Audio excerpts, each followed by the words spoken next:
વિદ્યાર્થી મિત્રો, પ્રણામ. ધોરણ 9 ગણિત પ્રકરણ 4 દ્વિચર સૌરિક સમીકરણ. એમાં મિત્રો આગળના વિડીયોની અંદર આપણે લગભગ બધા આલેખ પતી ગયા છે, પરંતુ સ્વાધ્યાય 4.3 છે એમાં બે પ્રશ્નો, જે બે દાખલા છે એ આપણે ગણવાના બાકી હતા. એ જોઈ લઈએ એટલે આજે આ પ્રકરણ જે છે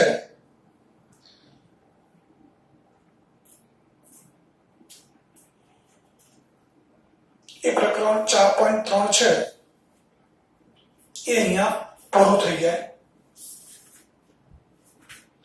તો અહીંયા મિત્રો આપણે કેટલાક પ્રશ્નો સમજવાના છે, જોઈ લઈએ વન બાય વન. પહેલા પ્રશ્ન 2 છે, બિંદુ 2.14 એટલે આ જે બિંદુ છે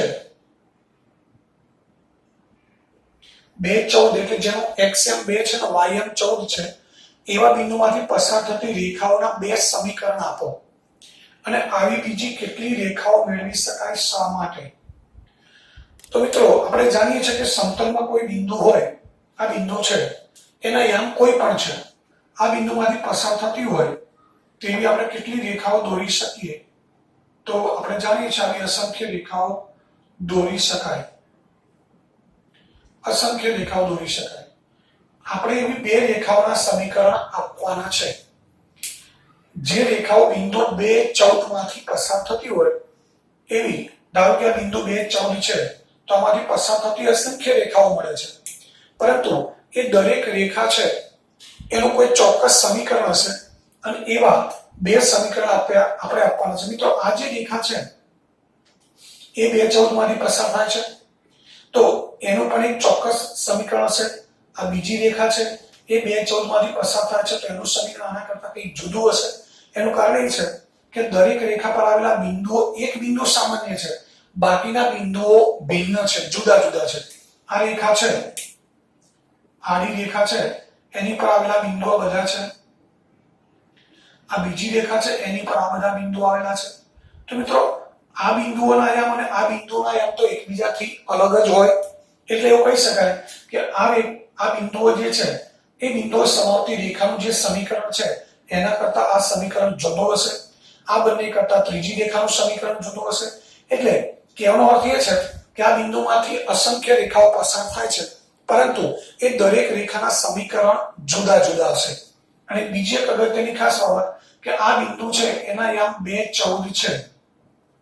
હવે આ બિંદુમાંથી અસંખ્ય રેખાઓ પસાર થાય છે એટલે એનો બીજો અર્થ એવો થાય કે આ બિંદુ, આ બધી જ રેખાઓ જે છે એ જે સમીકરણના આલેખ છે એ દરેકનો આ ઉકેલ છે. સમજી ગયા છો? કારણ કે રેખા પરનું દરેક બિંદુ એ રેખાનું જે સમીકરણ છે એનો ઉકેલ હોય. આ રેખાનું જે સમીકરણ છે એ સમીકરણના આ બધા જ બિંદુઓ ઉકેલ હોય. તો આ બિંદુ છે 2.14 એ બધી રેખાઓ પર આવેલું છે. એનો અર્થ એ થાય કે દરેક રેખા ધરાવતું જે સમીકરણ છે એ સમીકરણનો બધાનો સામાન્ય ઉકેલ છે 2.14. એટલે આપણે એ ધ્યાન રાખવાનું કે 2.14 માંથી પસાર થતી રેખાનું સમીકરણ બનાવવું એટલે એનો અર્થ શું થાય કે એવા સમીકરણ બનાવીએ કે જે સમીકરણનો ઉકેલ 2.14 હોય. તો આપણે લખી શકીએ કે બિંદુ 2.14 માંથી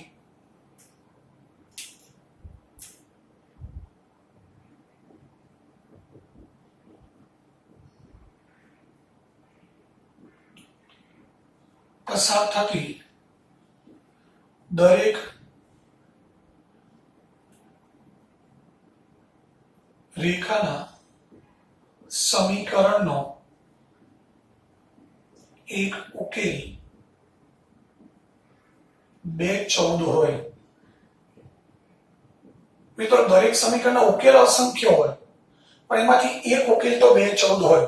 માટે 2.14 જેનો ઉકેલ હોય એટલે આનો અર્થ એવો થાય કે 2.14 જેનો ઉકેલ છે એવા દરેક સમીકરણની રેખા 2.14 માંથી પસાર થાય છે. તો 2.14 જેનો ઉકેલ હોય તેવી રેખાના સમીકરણો આપણે લખવા છે. મિત્રો બે સમીકરણ લખવાના છે.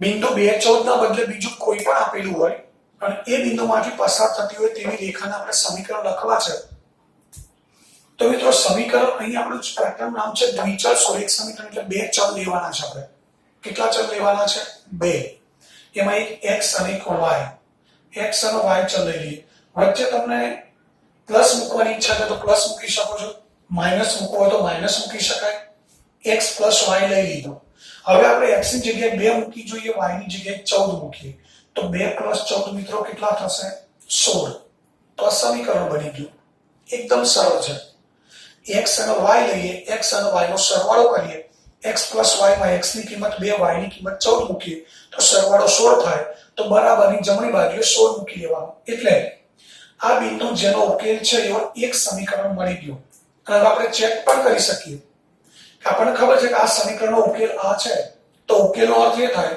કે આ x અને y ની કિંમતો આ સમીકરણનું સમાધાન કરે છે x ની જગ્યાએ 2 અને y ની જગ્યાએ 14 મૂકીએ તો આપણને 16 મળે છે તો ડાબી બાજુ બરાબર જમણી બાજુ થાય છે મિત્રો બીજું સમીકરણ લઈએ આપણે x અને y લઈએ છીએ આ વચ્ચે પ્લસના બદલે માઈનસ મૂકી દો x ની જગ્યાએ 2 મૂકો y ની જગ્યાએ 14 તો 2 - 14 કેટલા થાય -12 તો અહીં -12 મૂકી દો તો મિત્રો બીજું સમીકરણ મળી ગયું હવે કોઈને ત્રીજું સમીકરણ બનાવવું છે અહીંયા x અને y ના સહગુણક આપણે 1 1 લીધા છે હવે x નો સહગુણક 2 લઈએ y નો સહગુણક 1 લઈએ તો x ની જગ્યાએ 2 મૂકો તો 2 નો 4 4 + y ની જગ્યાએ 14 મૂકો તો 2 × 2 + 14 2 નો 4 4 ને 14 18 અહીં 18 મૂકી દો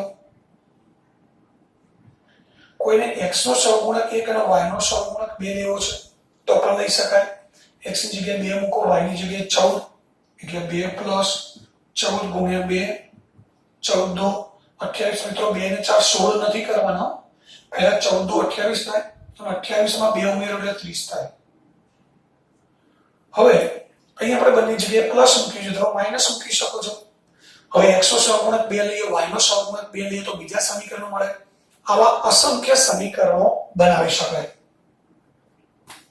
તો અહીં આપણે જવાબ લખી શકીએ કે આવી બીજી અસંખ્ય રેખાઓ મળે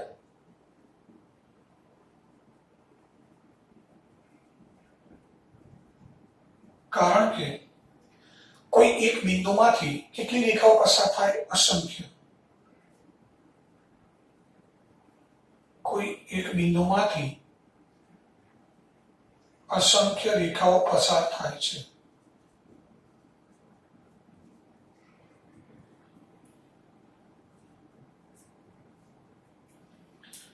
મિત્રો ત્યારબાદ પ્રશ્ન 3 ની રકમ છે કે જો બિંદુ 3 4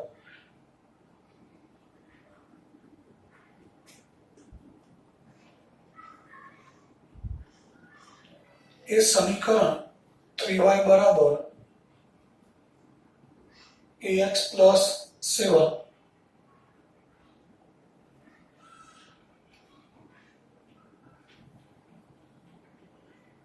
ના આલેખ પરનું એક બિંદુ હોય તો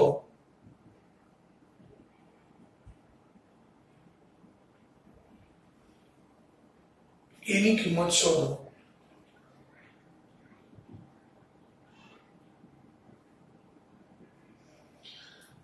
મિત્રો અહીંયા જ આપણે વાત કરી કે 214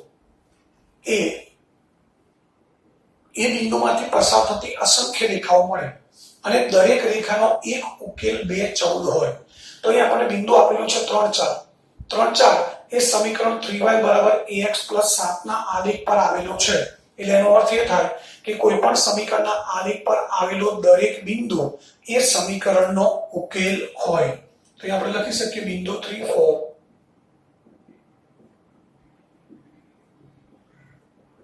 એ સમીકરણ 3y બરાબર ax + 7 ના આલેખ પર આવેલો છે બિંદુ છે માટે 3 4 એ સમીકરણ 3y બરાબર ax + 7 નો એક ઉકેલ છે મિત્રો અહીંયા 3 4 આ સમીકરણનો એક ઉકેલ છે, એટલે એનો અર્થ એ થાય કે આ બિંદુ આ સમીકરણનું સમાધાન કરે છે. સમાધાન કરે છે એટલે અર્થ એ થાય x ની જગ્યાએ 3 મૂકીએ, y ની જગ્યાએ 4 મૂકીએ તો ડાબા બરાબર જબા હોય.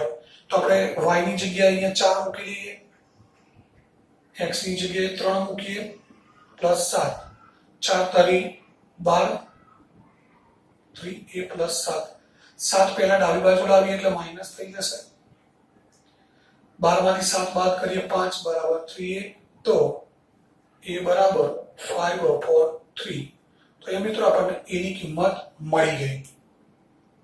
તો સ્વાધ્યાય 4.3 છે એનો પ્રશ્ન 2 અને 3 જે ગણતરી દ્વારા આપણે જવાબ આપવાના છે તો અહીંયા પૂરા થઈ ગયા. હવે મિત્રો એક પ્રશ્ન નંબર 5 છે.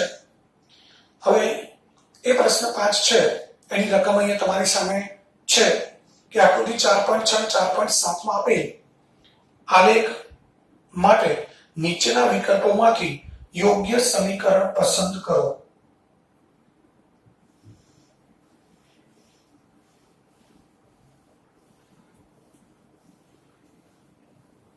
મિત્રો અહીંયા પહેલા આકૃતિ 4.6 નો આલેખ જોઈએ.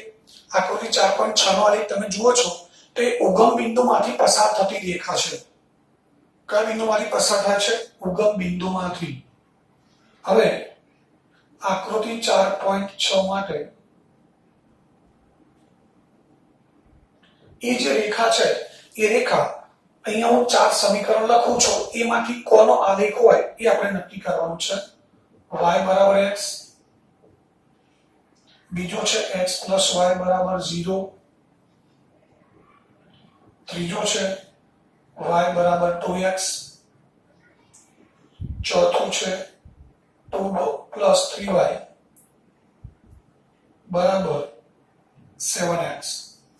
હવે મિત્રો અહીંયા આકૃતિ 4.6 નો આલેખ તમારી સામે છે અને એમાં તમે જોઈ શકો છો કે એ આલેખ ઉગમ બિંદુમાંથી પસાર થાય છે. અને મિત્રો ઉગમ બિંદુમાંથી પસાર થતું હોય એ જે આલેખ છે એ સમીકરણમાં અચળ પદ ન હોય, એટલે કે x વાળું પદ અને y વાળું પદ હોય. તો અહીંયા x વાળું પદ, y વાળું પદ છે, તો આ ત્રણમાંથી કોઈ એક એનો જવાબ હોઈ શકે. આ ન હોય કારણ કે આમાં અચળ પદ આપેલું છે. અને ઉગમ બિંદુમાંથી પસાર થતી રેખા છે એ કયા સમીકરણનો આલેખ હોય? તો જેમાં અચળ પદ 0 હોય, જ્યારે અહીં અચળ પદ 2 છે, એટલે આને આપણે ધ્યાનમાં લેવાનું નથી.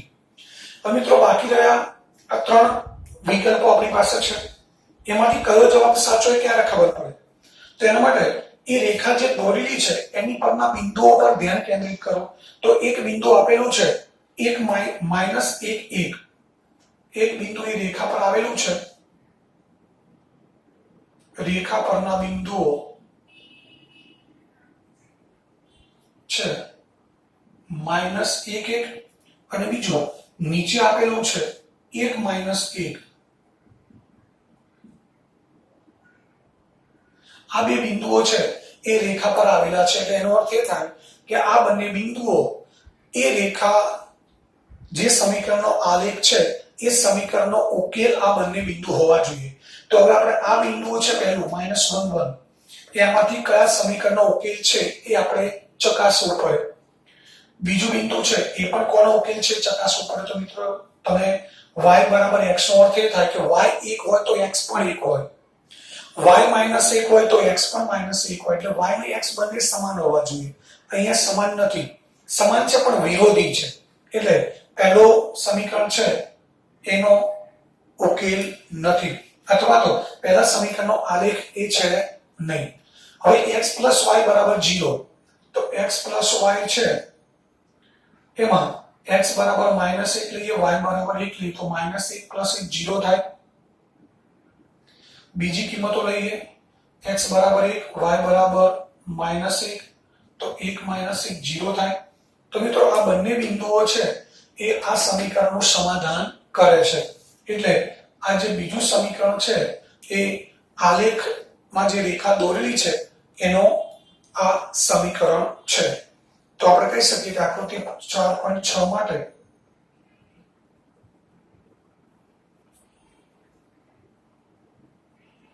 આપેલ આલેખ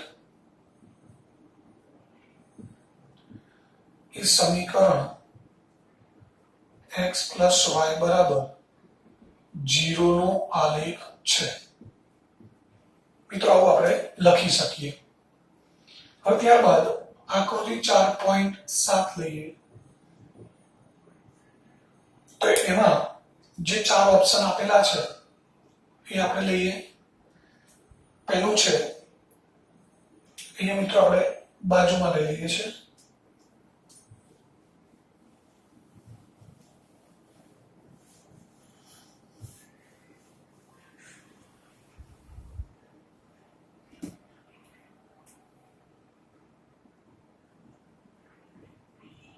આકૃતિ 4.7 માટે એમાં જે ઓપ્શન આપેલા છે પહેલું y બરાબર x પ્લસ 2,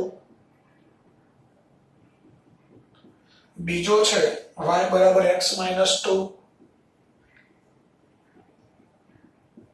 ત્રીજો છે y બરાબર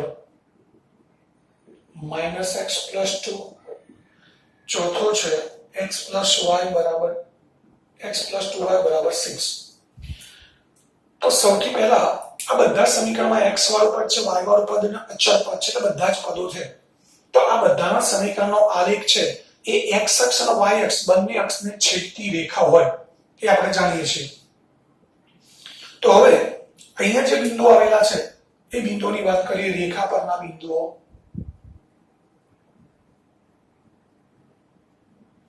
એટલે મિત્રો અહીંયા જે સમીકરણ રેખા આપેલી છે એ ચારમાંથી કોઈનો પણ આલેખ હોઈ શકે.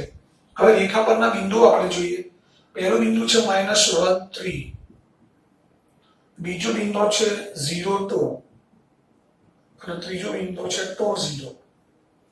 તો આ રેખા પર તમે આલેખમાં જોઈ શકો છો મિત્રો કે આલેખની અંદર રેખા પર આ ત્રણ બિંદુઓ દર્શાવેલા છે. એટલે કે આ ત્રણ બિંદુઓ આમાંથી જે સમીકરણ આપેલા આલેખનું સમીકરણ છે એના આ ત્રણ ઉકેલ હોવા જોઈએ. એટલે કે આમાંથી જે સમીકરણ ત્રણનું સમાધાન કરે એ આપેલા જે આલેખ છે એ આલેખ માટેનું યોગ્ય સમીકરણ ગણાય. તો મિત્રો આપણે ચેક કરી લઈએ. અહીંયા પહેલું લઈએ આપણે y બરાબર x પ્લસ 2, ડાબી બાજુ જમણી બાજુ કિંમત મૂકીએ. y બરાબર અહીંયા y બરાબર 3 મૂકીએ, x બરાબર -1 પ્લસ 2, તો અહીંયા 3 બરાબર 1 થાય છે, જે શક્ય નથી. મિત્રો સમજી ગયા છો તમે? y ની જગ્યાએ આપણે 3 મૂકીએ છીએ, x ની જગ્યાએ 1 મૂકીએ તો અહીંયા ડાબા બરાબર જવાબ થતો નથી, એટલે પહેલું સમીકરણ એનો ઉકેલ નથી. બીજો લઈએ y બરાબર x માઇનસ 2. હવે અહીં y બરાબર આપણે 3 મૂકીએ, x બરાબર -1, તો -1 - 2 એટલે -3 થાય. 3 બરાબર -3 એ પણ શક્ય નથી. ત્યારબાદ ત્રીજો લઈએ y બરાબર -x પ્લસ 2. હવે y બરાબર 3 મૂકીએ, x બરાબર અહીં માઇનસ છે અને એક માઇનસ છે, તો મિત્રો અહીંયા માઇનસ માઇનસ પ્લસ, તો અહીંયા 3 બરાબર 3 થઈ જાય છે. એટલે પહેલું બિંદુ છે એનો ઉકેલ છે. હજુ બાકીના બે બિંદુઓ પણ આપણે મિત્રો ચકાસવા પડે, સીધો આપણે જવાબ લખી શકીએ નહીં. એટલે અહીંયા x બરાબર 0 મૂકીએ, y બરાબર 2 મૂકીએ. પહેલું સમીકરણ છે એનું સમાધાન થઈ ગયું છે. બીજાનું સમાધાન કરવું છે તો અહીંયા x બરાબર 2 મૂકીએ, y બરાબર 0 મૂકીએ. અહીં 2 મૂકીએ તો 2 - 2 એટલે 0, y ની કિંમત પણ 0 છે. અહીંયા મૂકીએ 0, અહીંયા -2 પ્લસ 2 0. અહીંયા મૂકીએ x બરાબર 0, y બરાબર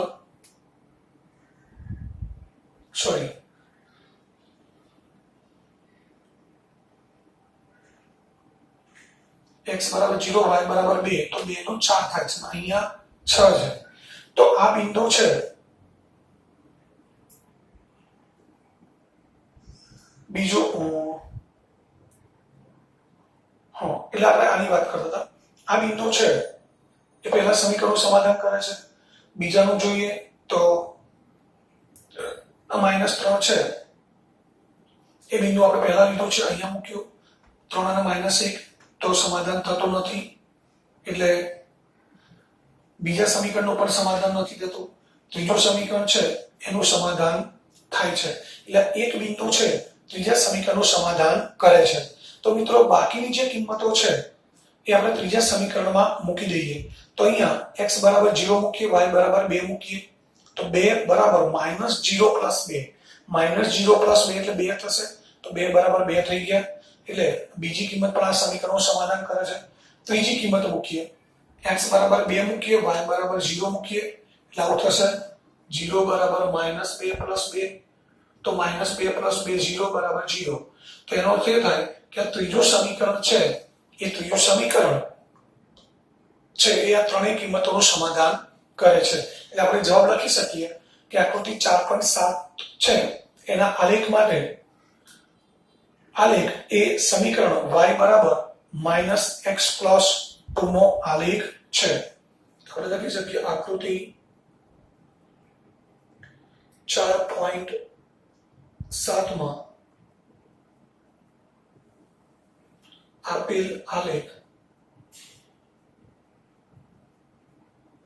એ સમીકરણ y બરાબર -x + 2 નો આલેખ છે. તો આ રીતે આપણે ત્રણ બિંદુઓનું સમાધાન જે સમીકરણ કરે એ આ જે આલેખમાં આપણને આકૃતિમાં આલેખ આપેલો છે એ આ સમીકરણનો આલેખ ગણાય. તો મિત્રો અહીંયા આ પ્રશ્ન 4.3 છે એનો પ્રશ્ન 5 પણ અહીંયા પૂરો થયો. હવે આ પ્રકરણ પણ અહીંયા પૂરું થયું. આલેખ તો આપણે બધા પતી ગયા છે અને જે દાખલા ગણતરીના હતા એ પણ અહીંયા પૂરા થયા. તો મિત્રો આ પ્રકરણ અહીંયા પૂરું થયું છે.